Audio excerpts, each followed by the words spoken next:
Okay. Hello, welcome everyone to Init Talks. Today we got Caitlin Wood. She's a professional racing driver. Welcome, Caitlin. Hi, thank you for having me. Yeah, thank you so much for joining our Init Talks today. Let's start with how you get into racing, how all this passion started for you. Yeah, okay. I started racing when I was young, when I was 7. But I think I kind of caught the bug a few years before that. There's quite an age gap between myself and my brother, so he's 12 years older than me. So by the time I was born, he was already go-karting, and I was lucky enough to grow up around it in that environment.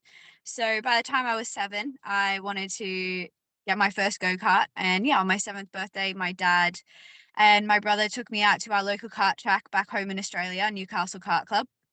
And I guess that's where it all started. I didn't make it past the first corner, and I was straight off into the gravel trap. So my poor dad had lots of running around to do after me, but I loved it.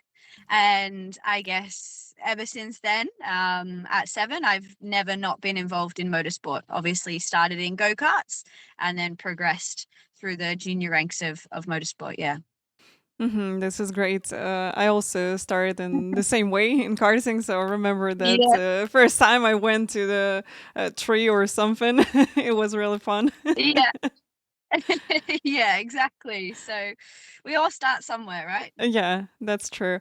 Can you tell me more where you move after go-karts and how your career started to develop? Yeah.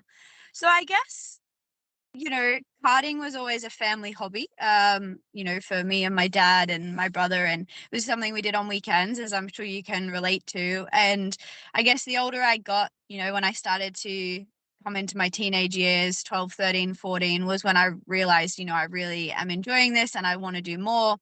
So, I spoke to dad and was like, I want to try and be better, and I'm passionate about motorsport and I want to see where that takes me. So he did his best and we did our best to try and compete in national karting championships and compete against the best. My dad's kind of motive was, if you want to be the best, you got to compete against the best. So yeah, we tried to do that as much as we could.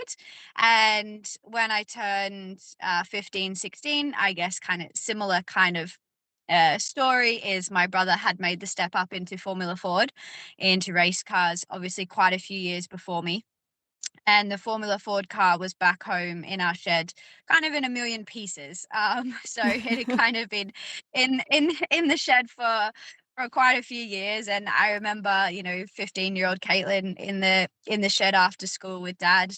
And I was just like, so when's it my turn, huh? When can I drive the Formula Ford? And dad was really shocked, and I don't think he knew what to say.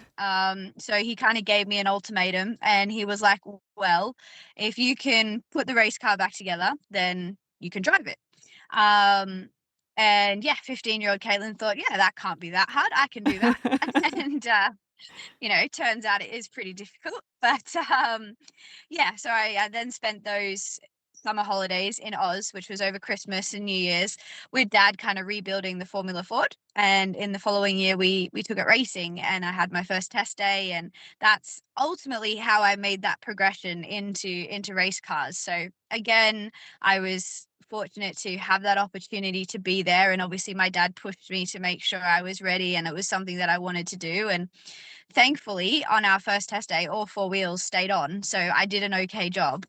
um, but yeah, we we enjoyed it, and it's a really special way for me to have got started, especially doing that with dad, and having that. And that was our own, I guess, little race team. We did it together. So my dad would kind of be my mechanic and my brother would be my engineer, and we'd travel up and down Australia competing in different Formula Ford championships.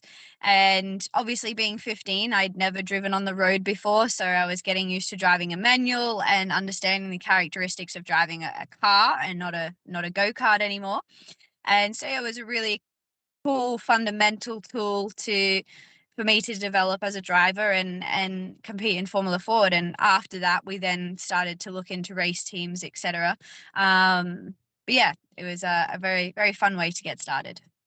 That's great. So Formula Ford is a great car. I race it in iRacing a lot of times, Yeah. and it's really fun indeed. And of course, when you jump from go karting to formulas, it's completely a different thing with a view, with how you race and how you balance the car for the corners and everything. Can you tell me more about what is your favorite Australian track which you race? Oh, that's easy. That's easy. What do you think it is? Mount Panorama? No? Yeah. Yeah, Yeah. okay.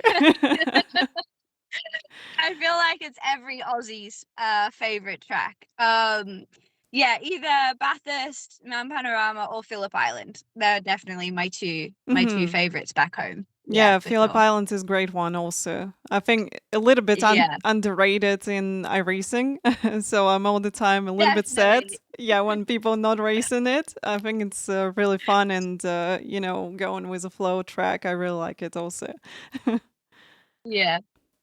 All right, and then after some time, you like jump to different formulas after Formula Ford, or there was like GT cars. So how you move Yeah. forward with career? Yeah. I think just like everybody in motorsport, it's very difficult financially to take those next steps. We all know what that's like. And so yeah, I did a few years of Formula Ford. We stepped into a race team and I did 1.5 seasons with the race team, Synergy Motorsport, because unfortunately we kind of ran out of budget, we ran out of sponsors to continue that program. Afterwards, I got a scholarship drive to do a few rounds in Australian Formula 4. So, again, obviously sounds similar, but separate. We obviously have slick tires and wings and a little bit of downforce. And yeah, that was 2 or 3 races at the end of 2015. And then the following year in 2016, that was kind of my fresh 18. It was a little bit, I think of, I don't know what kind of year we call it, but it was my I took a chance, I took a leap, that's for sure. And a German team had been in touch with me called Rider Engineering, for anybody that have heard of them, and asked if I would like to be a part of their junior program called the Rider Young Stars, and that was a part of the European GT4 Championship. So it was a big step for a young Australian living, going to move to the other side of the world. And so I remember kind of my dad sitting me down at the dinner table, being like, this is as far as we can take you, Caitlin. It was like a sponsored drive, but obviously my parents had to give up a lot for me to be able to move to Germany on my Hmm. own and things like that. So yeah, he said not many Australians get to go and race in Europe, let alone Monza and Spa and all these amazing circuits, let alone, there's not many female Australian drivers before me that have done that either. So he's like, go and enjoy yourself and do the best you can. And, if you win, you then got a fully funded drive the following season in GT3 with Reiter in the Blancpain GT series, now known as GT World Challenge. So for me, I could see the progression and I could see how I could progress my career in GTs and continue that progress. So I really wanted to take that step. And yeah, and then dad was like, but if you don't win, that's absolutely fine. You can come back home to Australia and go to university and Hmm. continue another route, so to speak. So yeah, that was enough motivation, I think, for me to win. And so yeah, I won that Young Stars program in European GT4, and I won that scholarship. So then that snowballed me into GT3 in Blancpain in the Lamborghini Gallardo REX, so the previous Hmm. generation before the Hurricane. And yeah, that was crazy, to compete, in my opinion, against some of the best drivers in the world. And it was an endurance championship. So I had a few teammates that year, and we finished on the podium in our first race at Mazzano, which was really cool in our class, in the Silver Cup class. Yeah, and then from there, it was a little bit of an unfortunate year with a few incidences, and we didn't finish many races just because that's kind of racing. And yeah, at kind of fresh 18, I'd moved to Germany by myself and committed to trying to make it work. So it was very daunting, sorry. And obviously, well, not obviously, but I didn't know German.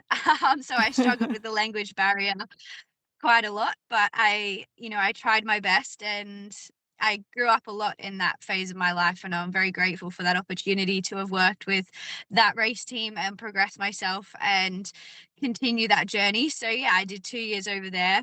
And then after that, I then moved to the UK because I thought that would be a good stepping stone to continue that GT journey. And yeah, I've kind of been in the UK for a few years now. The following year I did a few rounds with a driver in the Lamborghini Super Trofeo series, 2 or 3 rounds, and then the W series came about in 2019. So I became obviously the Australian representative in the W series, which I was a part of from 2019 to 2021. So yeah, obviously COVID happened in those times, which made life very difficult for everybody. Yeah, and then in 2021, I became a part of the Puma W Series team, which was very cool to represent a brand like Puma and be a part of their team. And I just competed in selected rounds. So I did Spa, Hungary, and Coda. Hmm. And yeah, we had a really good round at Spa. And obviously was very grateful for that opportunity to compete in the W Series, be a part of the championship, and get back into single seater racing. I don't think without that I would have been able to progress into Formula 3, into the Formula Regional cars. So yeah, it was very cool to be a part of. Yeah, I remember we've been into one team on W Series selection event. Yeah, Yeah, that was yeah, really fun to see all these girls and just they bring everybody together. It was a great event, really. yeah, yeah. It was the first of its kind, obviously, and they, as got women from all around the world, and that was really, for me, exciting and empowering to see so many girls and women drivers from all around the world be able to meet. And because I think, up until that point, you sometimes you think you're the only one, don't you, if because you are a minority. So to be put in a room with 70 other female drivers was pretty cool. Yeah, and that's really sad that W Series unfortunately stopped their races and their Program. championships. Yeah, really sad. But I think that they involved a lot of girls into this, and probably a lot of girls also into racing community, because we had a great like introduction to the world that hey, girls can drive fast, and that Yeah, can be the whole series with girls only. It was really cool. Um, so yeah. I know that you won the race at Nurburgring. Can you tell me more about this event and how was it to win on the Nurburgring for you? Yeah, yeah. So the following year in 2022, I decided to take a step back into endurance racing. My ultimate goal has always been to compete at Le Mans. I love endurance racing, and I've competed in a few 24-hour races. So we thought it would be a good step to go out to the Nordschleife and get my permit and kind of work my way up the ranks out there. And so I did a few VLNs when it was VLN, which is now known as NLS. Did a few NLS rounds in a BMW 3 Series. And yeah, we were competitive as a team because as in endurance racing, you have other drivers in the car with you. So I had two other drivers with me. And yeah, in 2023, I became the first Australian woman to kind of win a race, win a class at the Nordschleife, which was very cool. And in the moment, we didn't actually know that I was, I guess, the first one. It wasn't until we sat down afterwards and I'm like, oh, I wonder who did this before me. And we couldn't find any Aussie woman that had done. So yeah, it was very cool to, I guess, put that in the books somewhere, for people to see and to kind of show Aussie girls back home that you can compete in Europe and you can compete on the world stage, and that it is accessible. So yeah, it was racing out at the Nordschleife is crazy. There's as you know, it's such a long circuit. There's so Hmm. many cars on track. The traffic is insane. You're dealing with faster cars, slower cars. So I was competing in the production car class in a BMW 3 Series. Mhm. So we're kind of, I guess, in the middle of the pack. We're not the fastest car on track, but we're not the slowest either. So you're looking for traffic in front of you and behind you. So yeah, it definitely makes you very aware and teaches you so much as a driver about how to, I guess, be fast in traffic as well, not just fast as an overall lap time, and know when to go for a move, when to hold back, and just drive a little bit smarter realistically. And the Nordschleife isn't afraid to throw out some wild weather as well. So I remember in one of my stints in one of the races there, I was out on slicks and it started to rain. So it Mhm. was literally all about just bringing the car home, but you still have, I don't know, 6-7 kilometers left of the lap. So yeah, it's a crazy circuit out there, but it was very cool to be able to get some results out there and yeah, and compete.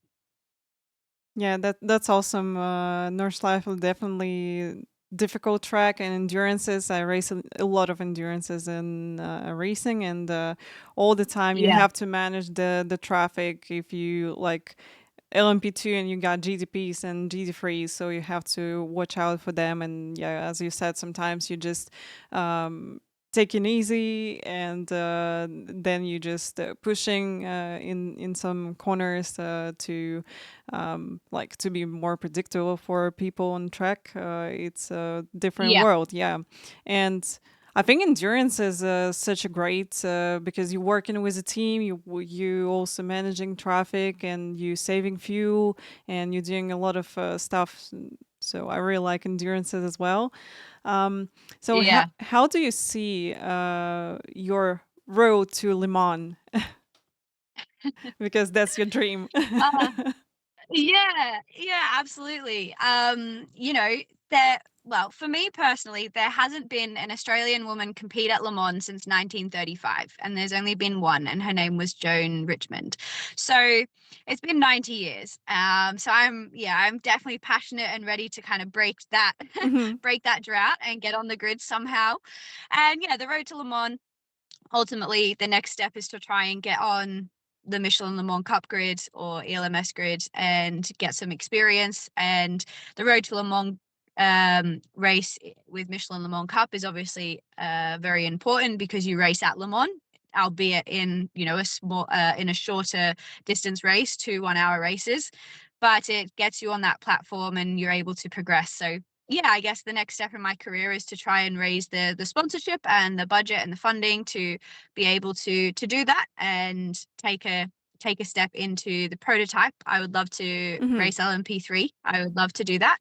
But I also have experience in GTs, so I'm very open-minded and I'm very happy to drive anything and everything.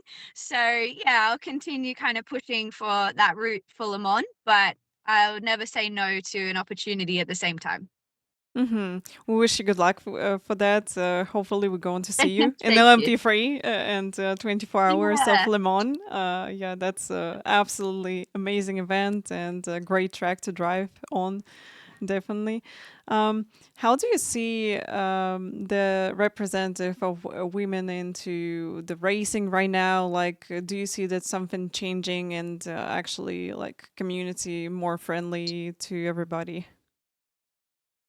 Yeah, absolutely. I don't think it's just motorsport. I think it's sport as a whole, and I think it's society as a whole. We're definitely making steps in the right direction to make industry, male dominant industries or industries more accessible to everybody that previously weren't. And, specifically motorsport is becoming more aware of where it needs to help help drivers and try and progress them, and especially women as well, and open those doors. And like we said before, I think the W series was really important to be that representation for a next generation of drivers and engineers and mechanics and journalists, and for people just to see women involved in motorsport in all different avenues, which is really important. And I think the one thing that everybody struggles with, whether you're male or female in motorsport, is always the budget in raising that to be able Mm-hmm. to go racing. So having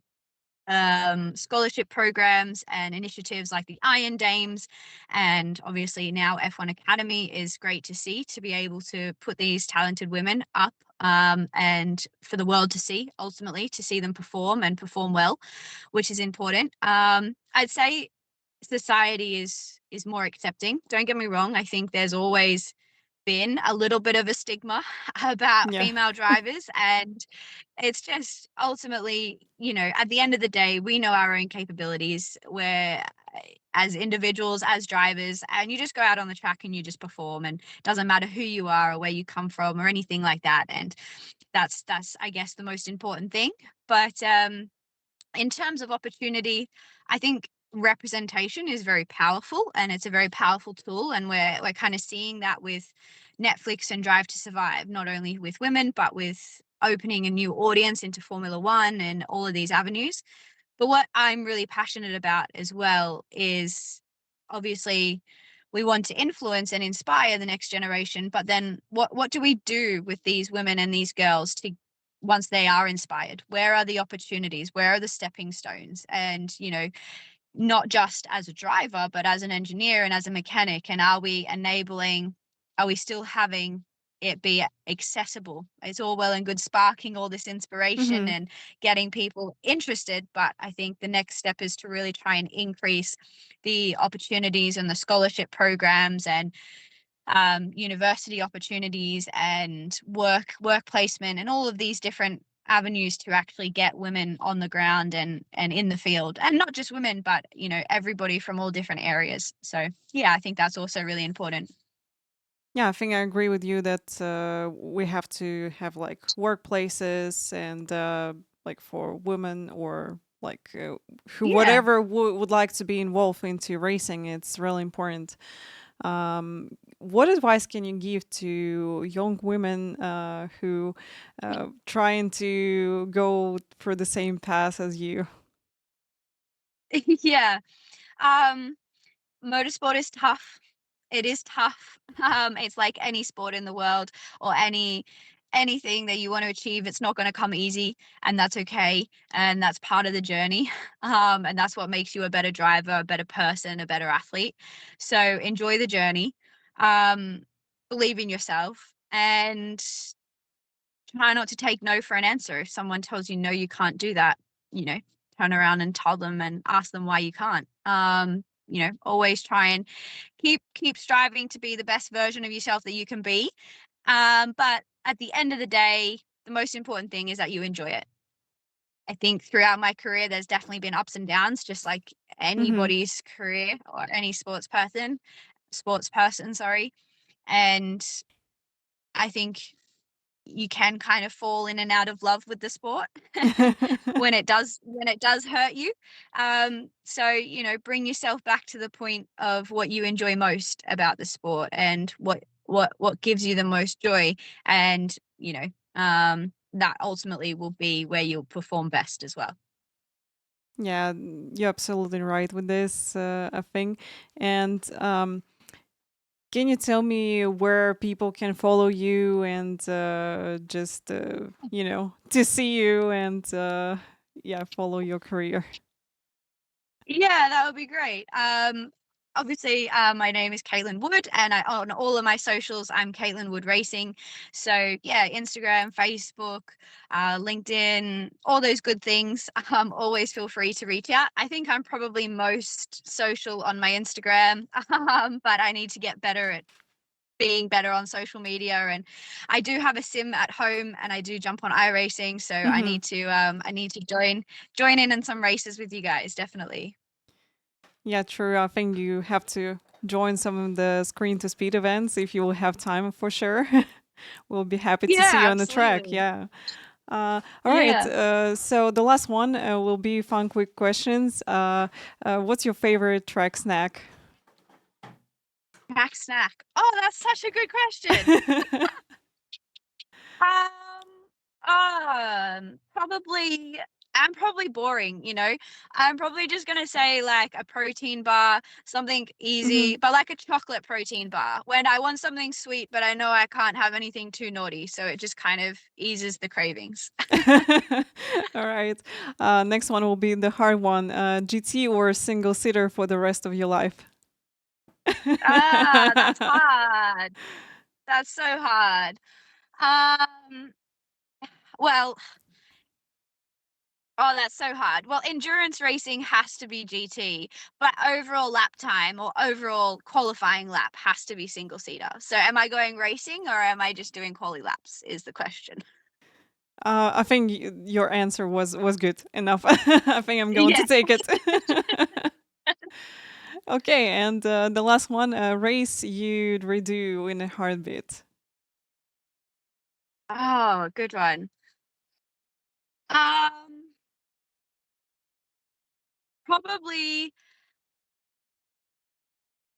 probably Spa with W Series in 2021. Mhm. And it was wet and it was that torrential race weekend where the F1 didn't end up racing, but yeah, we did on the Saturday. And yeah, I would probably relive that because I finished fifth and I was so close to the podium. So Mhm. I would give it another crack. I remember battling Marta, who was my teammate at the time, and we were Puma teammates. And I made a really good move around the outside of her, around Puon, because obviously I had the wet line. And yeah, we had a really good battle. So I'd probably say that race because I'd like to get it back. Yeah, Formula 3, I bet it's great on the spa and especially in the rain. Yeah, yeah, it was cool. Okay, so guys, thank you so much for watching. Caitlin, thank you so much for taking your time to be with us today.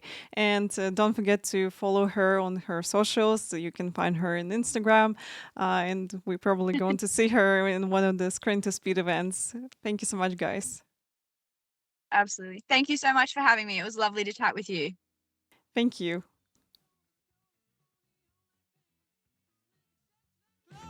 Spotlight in your